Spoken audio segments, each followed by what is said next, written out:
Here we go. Hello, friends. It's Monday, and not just any Monday. It is Marvelous Monday. Thank you, Kettle One, another round, another rally, and Portland Cocktail Week for having us again. My name is Fanny Chu, and this is my marvelous co-host, Amy Ward. I don't know if I can ever get a better introduction than that. Thank you so much, Fanny, and welcome everybody to this Marvelous Monday. Today, we are going for our second week in a row of Dutch everything. Today, with Going Dutch, we have two wonderful human beings who are super obsessed with Dutch culture, and some happen to live within it as well. First up, we have from Baltimore, Maryland, the founder and president of the Baltimore Bartenders Guild, a veteran bartender and bar owner, trained opera singer who has sung opera in my own home before, which is fantastic. Cat dad, vintage barware collector, wonderful person all around. It's Mr. Brendan Dorr. Wow, thank you, Amy. You're welcome. And not certainly last but not least, hailing from Amsterdam, another bartender and bar owner, a flamingo lover, so kindred spirit of my own, surfer, co-owner of the Amsterdam Cocktail Week and Perfect Serve Bar Show Amsterdam, cocktail consultant, they're both cocktail consultants, and all-around badass Tess, Posthumus. Thank you both so much for being here today. Let us know what we're going to talk about. I understand we are going Dutch. That is correct. We are going Dutch. Uh-oh. I already have an invader. My cat has decided now is the time. He needs to be wait to go Dutch. in the scene. All right. So, yes, we are going Dutch today. Tess, what do you have to say? I think we have a lot to say, actually. It's going to be a lot of information in this, 60 minutes. Let's see if we can kill it within the 60 minutes, maybe. We're going to cover a lot. If it's a lot of stuff, we're not going to stop you. Exactly. So I think let's just get on with it, right? Sure. So, as Amy said, I am Brendan Dorr. I own a bar in Baltimore called Dutch Courage. I have a consulting company called Cocktail Proper Consulting. I am the founder and president of the Baltimore Bartenders Guild. And yes, I am a trained opera singer. My degree is in classical vocal performance, if that's even a degree. That's awesome. Yeah, it's the introduction was already partly done. So yes, Tess Posthumus here. I'm live broadcasting from Amsterdam, the Netherlands. So a true Dutchie here in the Going Dutch scene today. I'm a bartender and bar owner of Flying Dutchman Cocktails and also own a bar called Dutch Courage. We'll get into that in a little bit later stage today. I'm also the co-owner of Perfect Serve Bar Show in Amsterdam, a bar show that's been going on for over 5 years now. And Amsterdam Cocktail Week. I write books, mainly about cocktails, also about spirits. So my third book is going to be on Geneva, our traditional Dutch spirits. And I consult a lot. I have my own line of bar tools. I tend to not get bored. That's kind of the thing. Today we're going to talk a lot about going Dutch, about Dutch drinking culture and how that affects you guys over there listening and watching us today. It's something that always interested me as a Dutchie, but also as a bartender. And officially, I'm a sociologist, and I finished my thesis on an actual thesis in the Dutch drinking culture, trying to combine the two worlds I love. So I hope we can add some interesting things today. So let's just. I feel like we're not going to be bored, so if we are boring, put it in the questions and we'll change the subject. So we're going to talk about what is Going Dutch. Here in the States, obviously Going Dutch, a lot of people know, it's splitting the tab or sharing the bill. I tried to look up like the etymology of this just because I was curious myself, like where did Going Dutch come from? One of the first things I found that it was a rivalry between the English and the Dutch, which is an interesting thing. But I like some of the more fun ones. I think I thought this one was my favorite, the Dutch door. So you have a top and a bottom to it. So a two-sided thing. Also, just like jumping rope, double Dutch, because that's like a partner thing to do. I thought that was kind of amusing. And then this was kind of my favorite, and I don't think this has any truth to it, but the mobster, Dutch Schultz. It was a reference to this was saying that it was a reference to his German and Jewish heritage. So that is what I found about Going Dutch. Nice. Yeah. Nice. Well, yeah, and there is a lot of Dutch references in American language because, like obviously, like a lot of you probably know that New York used to be New Amsterdam. So a lot of Dutchies, founded like the first colony. So there's a lot of heritage there. Also, Dutch, German as Dutch and Deutsch for German is a lot of times confused. So there's a lot of mistranslations in a lot of history books and archives. So it's very interesting to dive into it actually. The Dutch door is a fun one. We my parents' home we used to have the back door was a Dutch door, so you could wave and smile while still being safe inside. Yeah, and Going Dutch. Let's also discuss it a bit because it means splitting the bill, which is something that we are indeed quite a fan of. While on a date, we tend to be an independent woman and splitting the bill. But also when you go out for friends for dinner or drinks, one pays and then afterwards you send a tikkie, which is like a little app to share the bill with. So it's we do love to share the bill and be a bit. Yeah, frugal is the word they want me to use today. In the slide, I put we're cheap, but it's not per se that we are cheap. It's more that back in the day, Dutch we were very Calvinistic. We were kind of on the money, and that's something that is true. The Dutch have always been interested in making money. You see this also in the reasoning why we're gonna why we're such a big influence in the global scene of the alcohol industry actually, but we'll get to that in a later stage. So let's talk about the Dutch and about the drinking culture. I'm happy we put the slide back on a bit. So yes, to admit, we tend to be a bit frugal, but that was mainly in back in the day. So our Dutch drinking culture, if we're going to discuss a bit of the drinking culture, thankfully is changing a lot.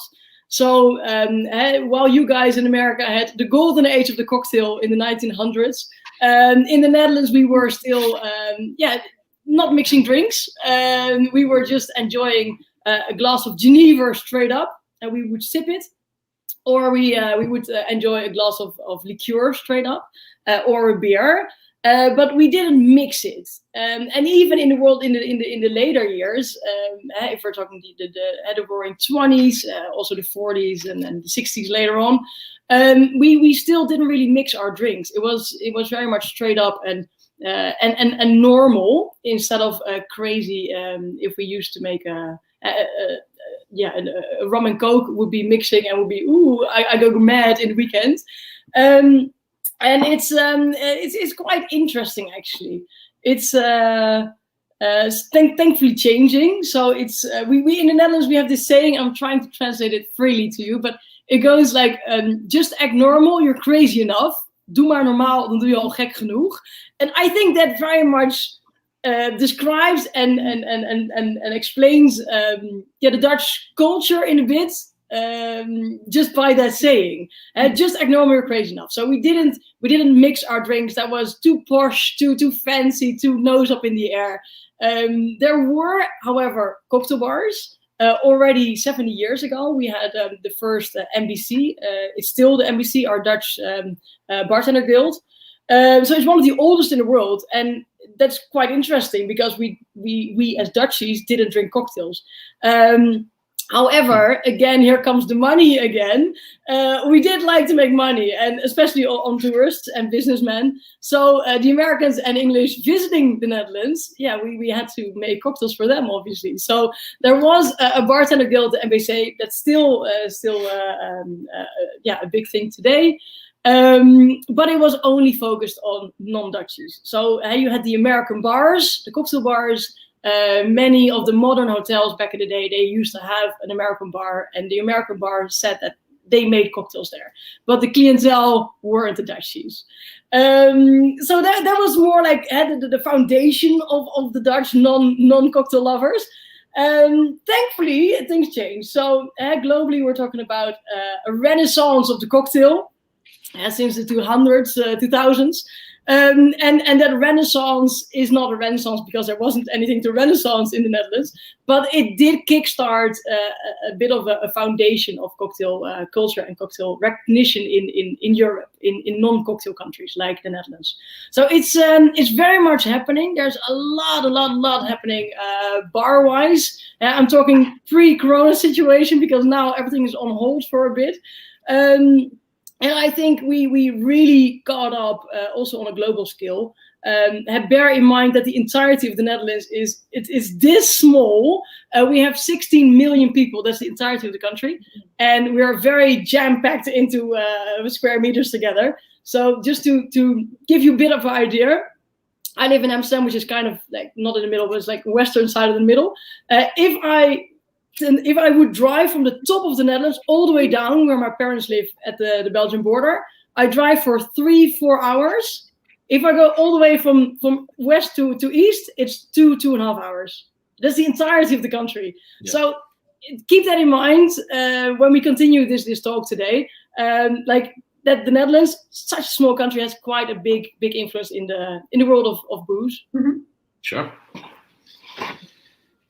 So, Tess, I must admit that when you said drinking just a little shot of Univer or liqueur or just a beer, that does even sound a little like kind of frugal, cocktails being very fancy, something very simple, very frugal.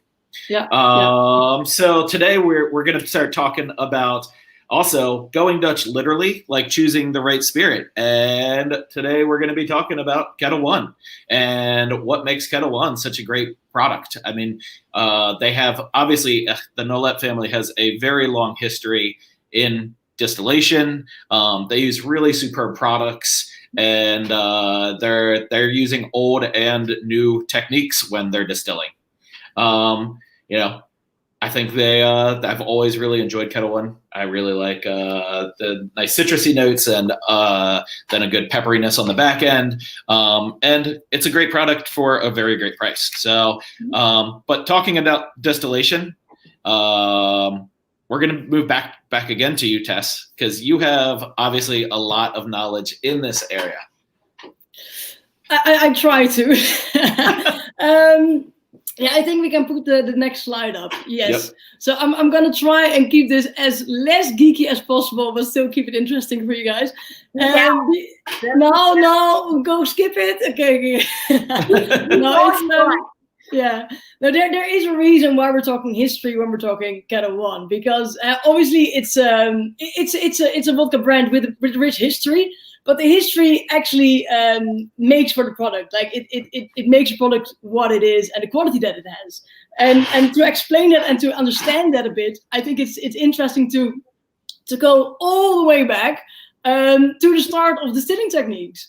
So I'm not sure who is watching us today, but I'm just going to assume that many of you know a bit about distillation. So we're not going to go into that too much. But just to sum it up.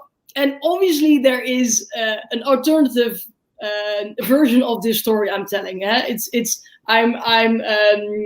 making it a bit more easy than it actually is. So it's not that there wasn't distillation in any other parts of the world, but globally, the main flux of how the technique and the knowledge spread was it started in China, went through the Middle East, and where it was the alchemists started to happen and went all the way from the bottom of Europe through Spain, which was still then partly in Arabic country ownership, through Spain, through France, where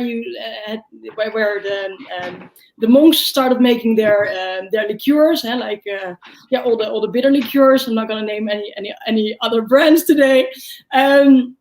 all the way up through Belgium. And then if you're in Belgium, you're already almost in the Netherlands, because for a long time, and especially in this time where distillation started, there was no the Netherlands yet. So the Netherlands and Belgium was one country. It was the Low Countries, and it was called the Low Countries, which is actually also part of the translation of Nederland, the Netherlands, underneath, because it's partly underwater, under the sea level. So Belgium and the Netherlands were one country. So I always talk a bit about it as being one, because in this time where all this happened, it was one country. And the border where Belgium and the Netherlands start or end is exactly where I was born, at Breda. So it's like, sometimes I was like originally historically a Belgium and now I was from the Netherlands. So it always has been this fluid border. So the knowledge went from France into Belgium and eventually into the Netherlands. And again, here is Belgium very important. So we can't really talk about this without naming Belgium in the Low Country history, because you had Antwerp. Antwerp is a big city. It's a very lovely old city as well. They have a very big cinema where I used to go as a kid. But what they also had was a very big market. It was one of the markets, together with Venice, back in the day when the world started to explore distillation techniques. So markets, a lot of different people from different backgrounds, different countries, they came together. So information was very easily transported. And there was no internet, obviously. So people mouth of mouth learned from each other. So the distilling technique ended up in Antwerp. Well, long story short, big war happened. A lot of people, especially distillers, had to flee because of their religious backgrounds, and they fled up north into the Netherlands, mainly towards the water, the ocean. So they ended up in Rotterdam, near Schiedam. Remind Schiedam, we're going to talk about it later. And a little bit above the second big, there were two big cities, Rotterdam and Amsterdam. So a lot of this distilling knowledge from Antwerp went straight to the big cities. Well, so that was where it ended up. And this is still in the time where distillation wasn't used to make recreational drinks. It was still very much used for religious purposes, as medicine.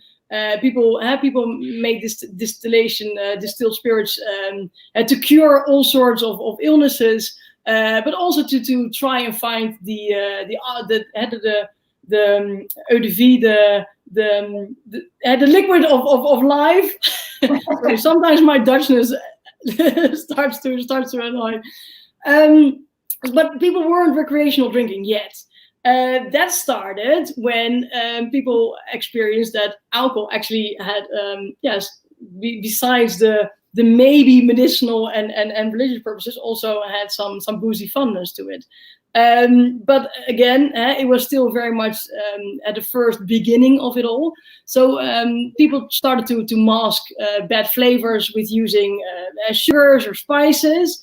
And also those spices often were used as a medicinal purpose. So from different angles, different reasons, different botanicals and spices were added to those distilled spirits.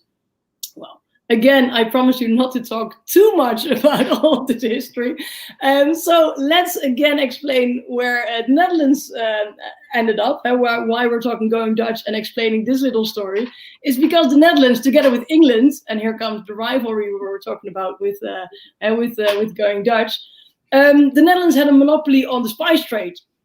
We had the VOC roaming the world, being badasses, but also bad people. So you can't split the two. It was a horrible time for a lot of people, but the Netherlands, we filled our pockets. Again, there comes the money. We did like to make money. So we had all these spices coming into our port cities, Amsterdam and Rotterdam. Well, that was exactly the two places where a lot of the distillers fled to. So we had distilling knowledge. We had a lot of spices coming in. And here comes another addition to our cheapness and our tending to make money. If you buy a bag of cinnamon in a grocery store and you open it up, it smells lovely. If you smell it again a day later or a week later, it's almost gone, right? So it was valuable material that we got from the East and from the West, and we roamed the world for it. So we wanted to keep it. Well, as you bartenders know, alcohol has the tendency to distract flavors and hold them if you make your own infusions or macerations. So very quickly, the Dutch discovered with their distillations that they could extract all those flavors and keep them longer and preserve them. So we have all this knowledge about thinking that a lot of botanicals and herbs and spices have medicinal purposes or religious ones. 2, bad alcohol that we want to flavor and mask the bad flavors, the bad things. And we can keep our botanicals and spices, good for longer. So those things together eventually made that the Netherlands and the Dutch distillers quite quickly started making liqueurs. And not the way the French were making them, because they were definitely sooner than us, but they were making them still very much with a religious purpose. And the Netherlands, however, made them with the eye of making money. So this is where, again, the money comes into play, which is why the Netherlands very quickly grew as the liqueur country in the world, before we started being the Geneva country of the world.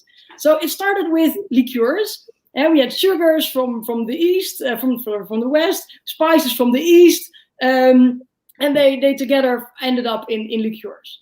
So if you look at the Dutch drinking culture and the Dutch history of spirits, we have these very cool kind of like compound liqueurs with a lot of different blends of spices, which have very, very interesting names. For instance, we have bridal tears, and there's a lot of myth to these names, a lot of stories. We have Hansje in de kelder, which translates to little Hansel in the cellar, which is kind of the same as you, if somebody's pregnant and you have a bun in the oven, we have a little Hansel in the cellar. So this liqueur was back in the day. It was drank, I think, also by the pregnant woman. So we can't do that now anymore. But it was also served to the guests and the family to announce that there was a little Hansel in the cellar. There were even in some musea in the Netherlands, you have these super cool silverware kind of like punch bowls, but in the middle there's a little flower kind of thing, also silver. And if you would pour the liqueur, the Hans in the cellar liqueur, the flower would open up and a little baby would float up. So this was a way, like you would put the little punch bowl with the liqueur filled in the window, so people passing by would know, like, oh, they're expecting a baby. So there's like all these liqueurs, like they have so many weird stories, and I love that. I'm total geek for that. That is very cool. So liqueur kind of like paved the way for the Dutch to explore distillation, and the moment we saw that there was money to be made with it, we went even further into it, and we explored it more freely. So I think now we're into the next slide. Geneva enters the stage. No, sorry, that's the next slide. Next bullet point. Yes, I'm not going that quick.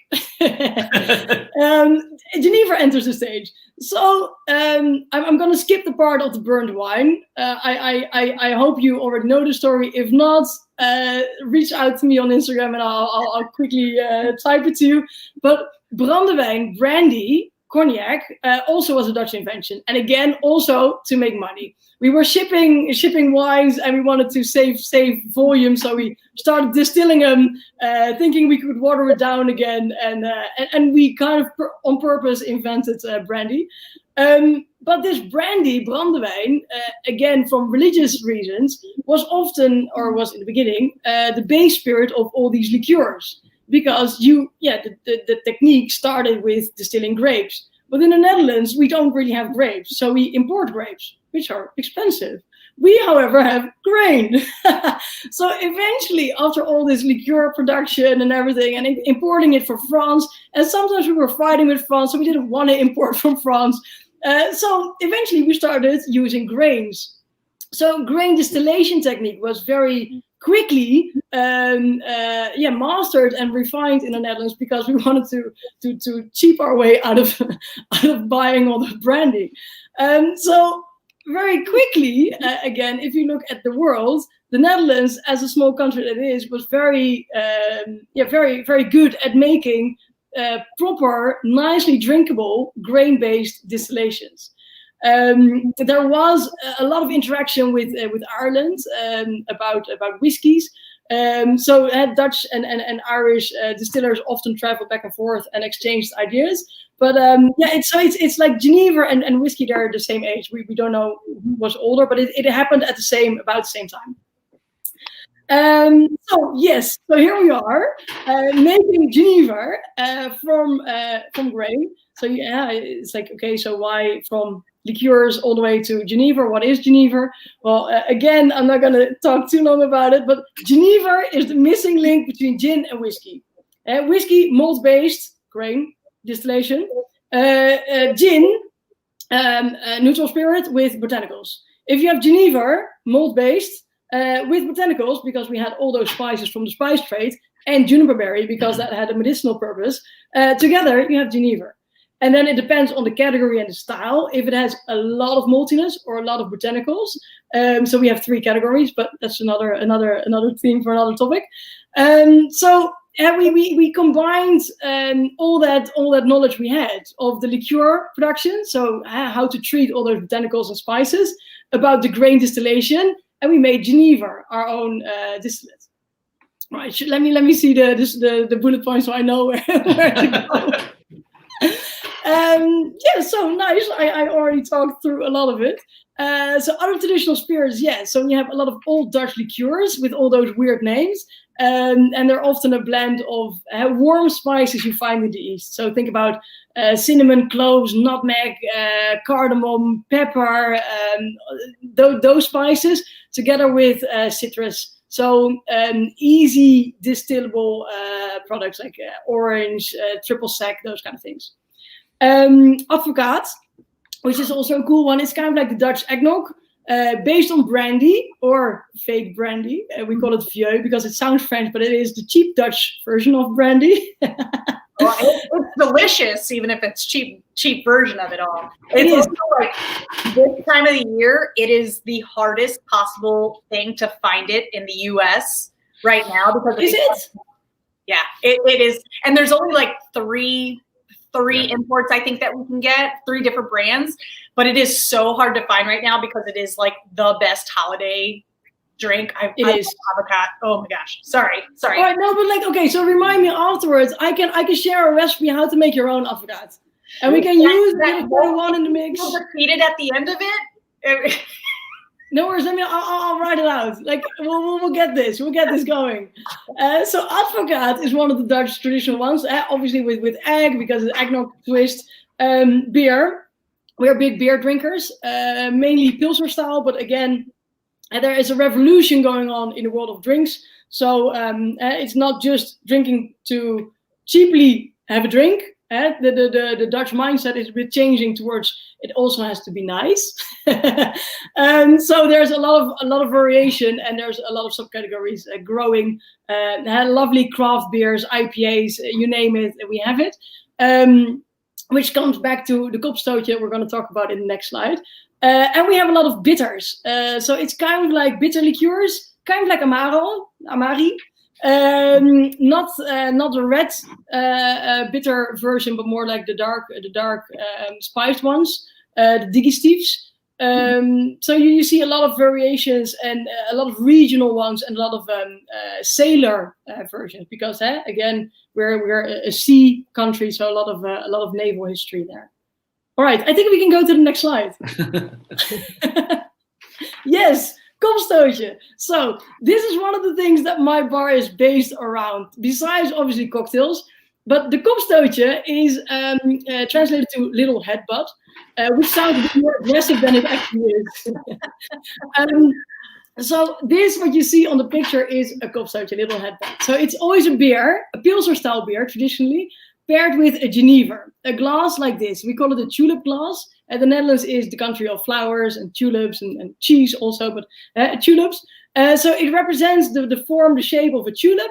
And if you look closely, you can see that the glass is filled all the way to the rim and even a bit above the rim. So it's like, it's a little, how do you say, bowl? Like there's a meniscus on it. Yep. Yeah. So again, I promise you a lot reference to cheapness, right? So I'm trying to keep it also positive. So do bear with me, and it's kind of like a joke, also a running gag. But again, our little traditional serve of the kopstootje, which is the traditional serve of Geneva, and you have a beer on the side next to it, is because, again, we wanted the most bang for our buck. So you have Geneva, which is kind of like a whiskey, malty. It's high. It's a spirit, so it's high in ABV, about 40%, 38, 40. And then you have a nice cold beer on the side. So it's room temperature Geneva, cold beer, so you have a nice contrast. And then there's the warming element of the spirit, and then there's the lower ABV beer, so it's like nice and warm and cold. And also flavor-wise, it's like the warm, malty, the spices that we use in Geneva are juniper berry, but again, there's Asian influences, so clove, cinnamon, nutmeg, those kinds. And then there's the freshness of a Pilsner style beer next to it. Right. So why is it away? Brendan, a question for you. In your expert opinion, did we then bastardize that with the Boilermaker? Probably. Okay. Yeah, or you know what? We just created our own version. I think we just created our own version. Great minds think alike, eh? So it could happen that we had the same different continents. And elegant. Yes. I mean, but really, like after a bar shift, doesn't everybody just want like a little shot and a beer to sip on? Yeah. Exactly. That's perfect. It's so nice. Yeah. So what we did better than you guys over there was that we served the meniscus. So why did we do that? It's because, and that's also why it's called a little headbutt, it's because the glass is not full unless there's nothing you can put in anymore. So you have to head all the way to the meniscus, but then it's called a little headbutt because if you pick the glass up and it's all the way to the meniscus, you'll spill and it's a waste of your booze. So you had to bend forward and slurp the first sip, but then you would bump your head till the beer that's next to it. So it's the little headbutt. Oh, that's great. So very early in history, the Netherlands were very deeply involved in the booze business, exporting a lot of our liqueurs, exporting Geneva. There's still a couple of places in Africa that if you want to go there and do trade, that you need to bring a bottle of Geneva to start negotiations. There's a lot of tradition still involved in the global world, which eventually lead back to the Netherlands, including this. And this is where Brandon, I think, picks up. Yeah, yes. The history. Yeah. Tess, that was awesome. That was so much information, and thank you. So yeah, we're going to talk about a little bit about the Nolet history. I mean, this family has a long-running history in the distilling world. I mean, 1691 when it was founded. I mean, I don't even know when. Does anybody want to chime in here? Anybody know when the first distillery in the U.S. began? I don't think I actually know that. I only know that the first distillery in New York was on Staten Island, and it was a Dutch-owned Geneva distillery. Of course it was. Do you know the date? No. Well, no. I do, but I'll need to look it up before I say things that aren't true. All right. So clearly long history. And a ton of family members. I mean, since the beginning, it has been 11 generations running strong.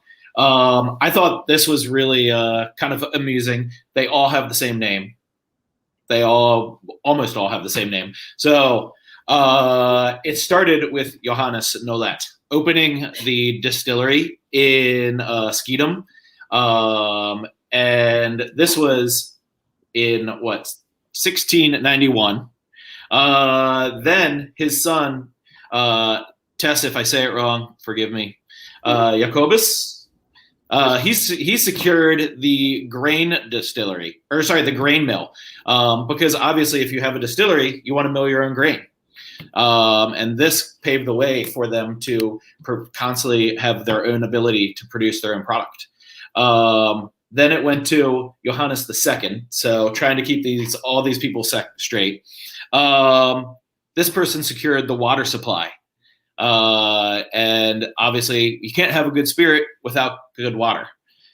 Super important. Johannes III, he becomes the mayor and helps grow. Yeah, I know, it's all on the bottle. It is all on the bottle. So very convenient. Can't really see it. Under this kettle bottle. I love it. I love informational bottles. So then we have Jacobus II. So this is the 5th generation. He helps keep this distillery going because during his oversight of the distillery, the French Revolution happens, and there is a lot of economic crisis all over Europe. So good for him for keeping it going. Then Johannes IV purchases the actual land that the distillery is on. That obviously helps pave the way to keep the keep the money in the company. And then, where am I? I have too many of the same name. That is the tricky part of this. All right. Then Jacobus III, he helps to industrialize. He modernizes the distillery. From what I read, they brought in a lot of steam-powered equipment. So a little modernization, global, and then going on to Johannes V, this is where it comes back to the U.S. He opens a distillery in Baltimore, Maryland. Yeah, I thought that was awesome. When I read that, I was just like, that is fantastic. They were talking about it last week too, and said Baltimore, and I was like, wait a second. Yeah, I know. I go do the research because I was like, oh crap, that's awesome. And Baltimore. Everybody has this idea of Baltimore these days. If you're in the U.S. and you know about Baltimore, but Baltimore was a super wealthy city and very influential in shipping and trade and all those things. And so, sure, of course, it made sense. There's a lot of money here. And there are a lot of other distilleries. Obviously, the rye industry was huge here, and we do have really good water here as well. So if you talk to some of the distillers around here, they'll tell you that this area is actually a really good area for having a distillery. And then through World War II, Paulus, he keeps the distillery going, and now his son Carolus, he has been running the distillery currently. And what did he do? He recognized that we bartenders are creating all these wonderful cocktails these days. I mean, there was a time when I'm old enough now, I say that with a little reluctance. It's funny to be at my bar and all my bartenders are like saying things that I have no idea what they're talking about. Officially old. It's true. It's so weird. But he traveled around the US and realized that cocktail culture was growing. And but we still hadn't come back to like making a lot of whiskey cocktails. We're talking late 70s, early 80s. And so what did he do but create Kettle One vodka? I mean, there was definitely a time for many years where so many of the cocktails I made were just flavors with vodka. Mm-hmm. And so, yeah, he created this really great, clean spirit, perfect for making delicious cocktails. And now his sons, Carol Jr. and Bob, also help run the distillery and oversee production. So 11 Nolet family members have been running the distillery. That's pretty amazing. I mean, I don't even know 11 people in my family. No, yeah. And it's the interesting part. Oh, sorry. No, I was saying they were starting to tease about like the next generation of their kids that might be going into it as well. Like, do we ask more, or is it, don't put pressure on the youth? Let them figure things out. Sure. Direct them. Yeah. But yeah. We can do this. Here's the first kettle. Yeah. No, but the interesting thing is that you started this entire 11th generation one, but like it started in Schiedam and it's still based in Schiedam. And Schiedam is the small, tiny city next to Rotterdam. So again, in the story of where the distilling knowledge went and where the two main ports were, it's a city next to it. And the reason why the Nolet family ended up in Schiedam making their Geneva and eventually also their vodka is because the big cities, Amsterdam and Rotterdam, forbid the production of Geneva at a certain point because it's filthy for the air back in the day, obviously, but also all those grains that are distilled, they need to go somewhere. So what a lot of distillers did was they held pigs to feed the wash to, and to make them nice and fat, and have a butchery next to it as well. So, and all that rubbish was dumped into the sewers. So you just briefly said that one of the Carolas, I think, has made like a proper water supply. That was a big thing because like the city was dirty. Like Schiedam was named also Black Nazareth because like the houses and everything was just filth, and like the smoke and like the alcohol in the air, they would form a mold which was with black. So it was a difficult time. So they did very well. Wow. That's crazy. Black Nazareth, huh? Yeah. Interesting. Cool. So where are we? We're talking about who's running the distillery now, and and why they made a grain-based, a winter wheat-based distillate. Absolutely. Because they already had all those generations of making grain distillates. Their Geneva, eventually also starting to branch out with the vodka, making a very nice pot-stilled one, because that was already what they were doing with their Geneva. Yeah. And now these days they've also branched out into some gin as well, which we know about, exactly. Which is great. Yeah. Cool. So going on to our next slide, we're going to talk about Dutch Courage. And, Dutch Courage. Yep. Your bar and my bar, and the history of this. Yeah. So from the history that we always provide our guests in our like little books that we give guests I should say pre-COVID, because we give guests like a single piece of paper. So now if they want to like check out more, they have to go on our website. But in the book, there's a brief history, and we just say that it refers to the 30 Years' War, where the British and a lot of Europe were fighting over trade routes and religious rights and things like that. And that before battle, what do you need to do? You need to gain your courage and your strength. And through that, you consume a little bit of Geneva. And now you have your liquid courage or your Dutch courage. So that's what we tell all of our guests. Do you have a different story to tell, Tess? Well, obviously we tell it in a different way because everybody has their own personal story, but it's definitely the same. So we all probably know that the British paid their sailors partly a ration of rum. In the Indies, trade-wise, we also did that because we had it over there. But in the Netherlands, our soldiers were paid Geneva, obviously, because we had it in the country.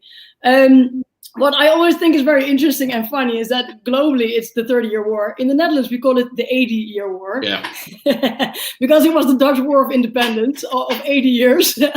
And part of it was the 30-Year War. So the Netherlands was owned by Spain, Catholics. We were Protestants partly. And we rented soldiers from England to help us fight the Spaniards at the Belgian border. And so we were fighting side by side, but obviously the Dutch, we got our daily ration of Geneva. And we weren't fighting drunk, but in the morning we did take the edge off with a couple of big gulps, and went into battle quite courageously. And yeah, the English were thinking, hey, those crazy Dutchies, what the bleep? And yeah, we wanted to share our secret because we were fighting side by side against the same enemy. So we shared our portion of Geneva and fought side by side. Well, fast forward, war's over, and the English got used to the flavor of Geneva, went back home across the pond, and tried to make it themselves. Didn't know how to, because mulled wine, mulled spirit, is the heart of Geneva, which is kind of like a whiskey. And they didn't know how to make it. But they did, however, know spices and juniper berry, which was how they started making gin. Neutral spirit instead of the mout wine and the botanicals. And this is a short version. There's more influences on why and how Geneva influenced gin. But this is the Dutch courage story. Definitely. So now, moving on to our bars, we both own a bar called Dutch Courage. It's such a great name. It is. I remember the first time I think the first time I read the word Dutch Courage was at least 10 years ago. And I immediately said to myself, that is a great name for a cocktail bar. Yep. And so I held on to that for years and years and years until I opened Dutch Courage here in Baltimore with my business partner, Eric Floy. He and I have been bartending together for, by the way, he's Dutch. He has Dutch heritage. Yeah, we opened just recently, about 2.5 months before the pandemic started. Yay. Perfect timing. Perfect timing. In a way, it was lucky that we got in just a little bit before this all happened. But now here we are, and we're still surviving. So what have you done to transition and kind of get that survival? Well, we were really lucky that we have a huge outdoor space. And so we can seat 80 people very well spaced outside. It's an old Victorian house that has a courtyard in the backyard, and we have a large sidewalk area as well. So between our courtyard and the sidewalk, we can put 80 people very comfortably, very well spaced. We also have a lot. We go over a decent amount of protocol every time guests come in, and we have gotten a lot of recognition on social media and stuff like that we're taking it extremely serious. We have yet to put anybody back inside. The only time people come inside is to check out our bottle shop for to-go spirits, cocktails, all kinds of things, and just to kind of walk through the space as we go outside. So they do have to come in through the front to go to the back. That's awesome. Yeah. What I know we're going to talk a little bit more about that bar, but Tess, what's your all situation out there, and how have you adapted everything for COVID times as well? I think, Brandon, we kind of jinxed it with the name Dutch Courage because we also just opened before COVID. Yeah. So December we signed the deal. April 1st we got the key. But I already have another bar which is open for 3 years now, and we were just in lockdown 1 when we got the key. So it was very double feeling. So we started, of course, renovating and everything. And we have been open in August, September, October, and now we're in our second lockdown. So. Yeah, times are a bit tough here, but thank God it's we're thinking on our toes. So just like Brandon, we're doing a lot of to go. We're doing delivery with two companies. We're doing a lot of packages. So we have a cocktail subscription. So everybody gets once a week. You get 2 surprise cocktails, vacuum sealed through your mailbox. We do a lot of things. Yeah, it's very nice. Yeah, we have a subscription going as well. Ours is a little different. You have to come in and pick it up, and it's like a reusable swing top bottle. Nice. So then we can clean them and reuse them instead of throwing so much stuff away. Yeah. It's this. It is fun. It is funny how we've all had to adapt and figure out all these different things that work for us in our business and are appealing to our guests to keep them coming back to us. Yeah, it doesn't lack creativity this time. No. So we're also doing a lot of Zoom workshops. So we ship a box package with all the ingredients, and then by Zoom we'll do for businesses and people working from home a bit of a team get together, drinks on Friday sessions. Yeah, we built an entire web shop actually. So we're actually also doing scented candles, cocktail candles. So this is a lavender aviation to chill you down if you need it. We're doing wax melts. We're doing cocktail candies. Like we're going all out. Wow, that's cool. But that's what we're doing now, like in lockdown things, just to keep ourselves busy and trying to cover costs. But normally, Dutch Courage is a bar focused obviously on Geneva and Dutch old spirits, old liqueurs. And we're situated in the very center of Amsterdam, on one of the oldest streets of Amsterdam, the Zeedijk, the Sea Dike, which is exactly the street where all those herbs and spices would come in back in the day. So it's very much of a historical story. The building is also a monumental building, so it's protected by the government, and which was renovations a bit difficult, but it's small and it's cute, and it's our baby that's about to open hopefully soon. That's cool. That's funny. We have our location. We're also in an old building that has some things protecting it. So our build out was also quite challenging. just because there are some historical things that we can't change stuff. We had to make sure, which I was totally fine with, because part of the charm of the space is all the historical stuff in it.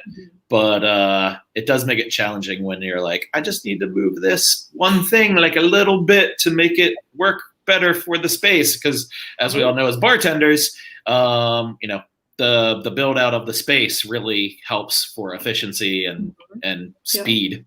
So it was definitely a challenge. That's funny that you also had a similar challenge there. I love that. Well, I tend to be a little bit of a geek for history, as you might have known. So it's so I fell in love with the building when I saw it. I think all bartenders are a little bit of a geek for history, because if not, like, there's so much history in bartending and in spirits. And become a chef if you don't.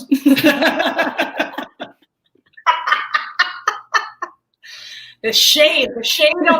That was throwing some shade right there. It's evening here, guys. Come on. I love it. Cool. Yeah. And Tess, how's your we're looking at the slide right now of your book and of your cocktail, your barware. How's that going for you? Sorry for the plugging. It's good. It's so my 2 books are in Dutch, so that's nice for now. It always peaks a bit in Christmas times.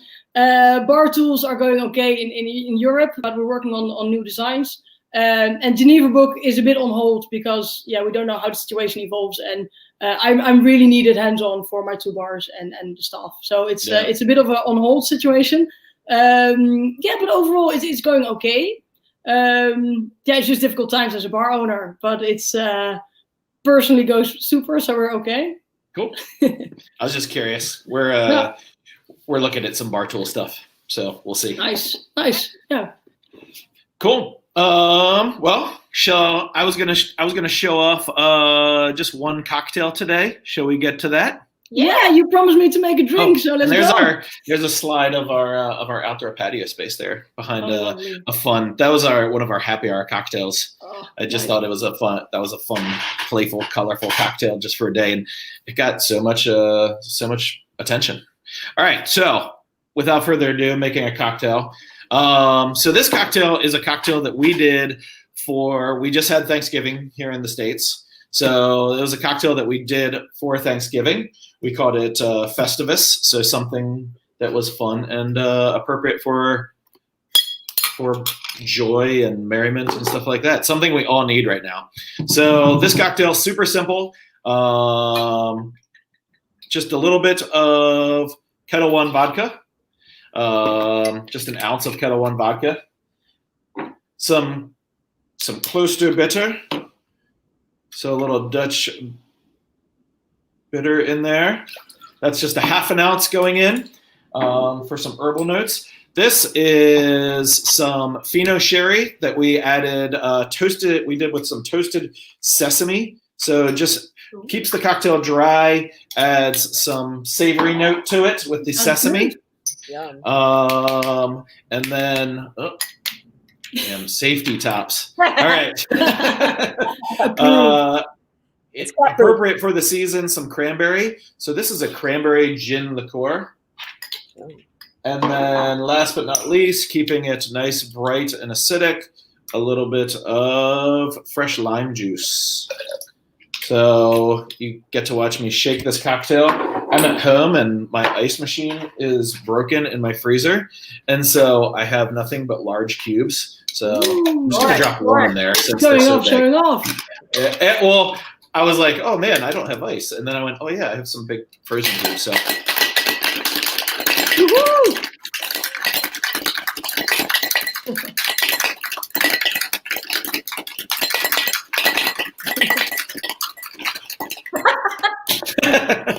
All right. I was waiting for Amy to start dancing with the flamingo, but it didn't happen.